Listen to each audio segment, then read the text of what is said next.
চরমপত্র 25-এর আরেকটি পর্বে সবাইকে সাদর আমন্ত্রণ।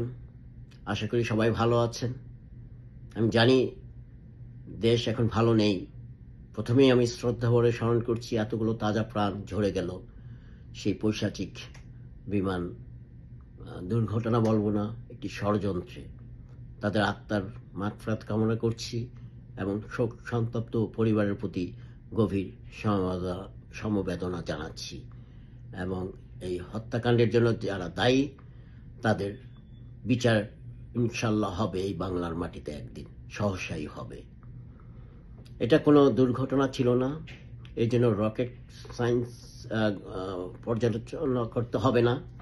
এটা ছিল একটি সুপরিকল্পিত ষড়যন্ত্র, মানুষের দৃষ্টি অন্যদিকে নিয়ে যাওয়ার জন্য। বিশেষ করে গোপালগঞ্জে যে পাশবিক হত্যাকাণ্ড হচ্ছে, সেই পাকিস্তানি সৈন্যরা বাংলাদেশি ড্রেস পরে করছে, সেটাকে আড়াল করতেই এটা করেছিল। তার চেয়েও আরেকটি বড় কথা, ভারতে সম্প্রতি একটি সভা হয়েছে সেখানকার ইন্টেলিজেন্স কমিটির রাষ্ট্রীয় পর্যায়ে, যে বাংলাদেশে বিশেষ করে গোপালগঞ্জে আর্মির যে পৈশাচিক হত্যাকাণ্ড ঘটাচ্ছে এবং দেশকে একটি মৌলবাদী রাষ্ট্রের দিকে নিয়ে যাচ্ছে, সেই হিসাবে ভারত বাংলাদেশকে চূড়ান্ত হুমকি দিয়েছে।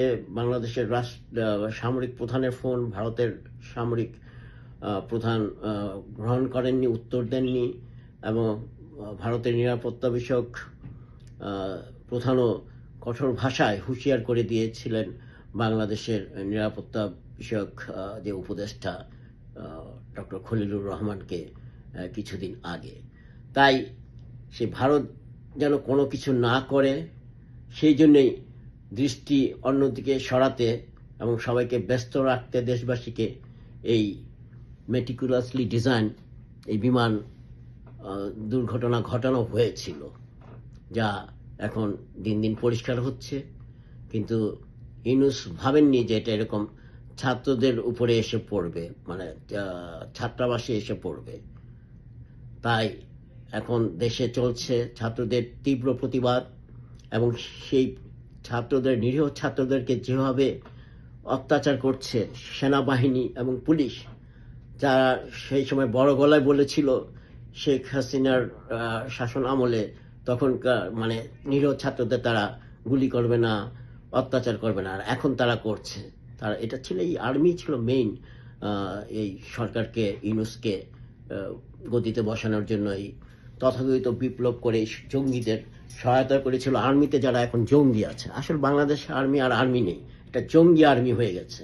মেটিকুলাসলি ডিজাইন করে এই ওয়াকার এবং শিবিরের লোকরা যারা ক্যাডার ছিল তারাই আর্মিতে ঢুকেছে এবং বড় বড় পদগুলো পয়সার বিনিময়ে নিয়েছে, ষড়যন্ত্র করে নিয়েছে।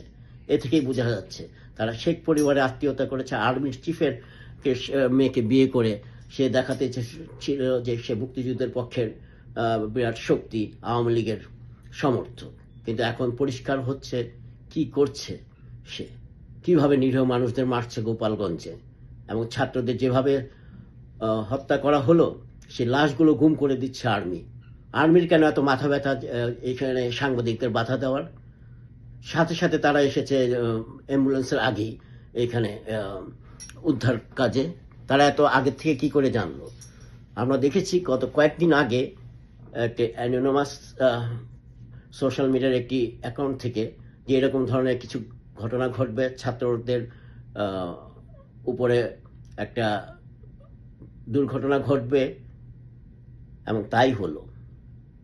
এখন এটাকে তারা চাচ্ছে অনেকটা অকার্যকর রাষ্ট্র করতে। আমরা যা আগে দেখে এসেছি সিরিয়া, আফগানিস্তান এবং ইরাকে আত্মঘাতী বোমায় মসজিদ থেকে শুরু করে শপিং মলে শত শত মানুষ মারা গিয়েছিল। তখন ভাবতাম কি করে সম্ভব একটা মুসলিম দেশে মুসলমানরা এইভাবে মসজিদে আক্রমণ করছে, আর এখন আমরা তার নিজের দেশেই দেখতে পাচ্ছি।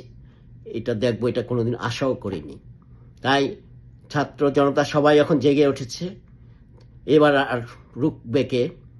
শুনেছি ইউনূস সেনানিবাসে আশ্রয় নিয়েছে, সেখানেও তার রেহাই পাবে না, বিচারের আওতায় আসবে, একটিও যেন পালিয়ে না যেতে পারে। সমন্বয়কগুলো দেশে ঘুরে বেড়াচ্ছে, মনে করছে জনসমর্থন করবে, ট্যাঙ্কের পাহারায় চলে, আর্মিদের পাহারায় চলে, লজ্জা শরম নেই এগুলো এগুলো ছাত্রলীগে ঢুকে পড়েছিল শিবিরের এজেন্ট হিসাবে। তাই এবার আর আর রক্ষা নেই। সেই ৭১-এর যেই অসমাপ্ত কাজ তা এবার সমাপ্ত করবে মুক্তিকামী বাঙালি। রভাই নেই। জামাত ইসলাম এবং মৌলবাদীদের শেষ কবর হবে বাংলাদেশে। তারা আর কোনোদিন ফিরে আসবে না, বাংলাদেশে দাঁড়াতে পারবে না। তাদেরকে শেষ করে দেওয়া হবে এবার সম্পূর্ণভাবে, এবং বাংলাদেশ একটি স্বাধীন ৭১-এর চেতনায় মুক্তিযুদ্ধের চেতনা রাষ্ট্র হিসাবে আবার ঘুরে দাঁড়াবে এবং মাথা উঁচু করে থাকবে। জয় বাংলা, জয় বঙ্গবন্ধু, বাংলাদেশ চিরজীবী হোক।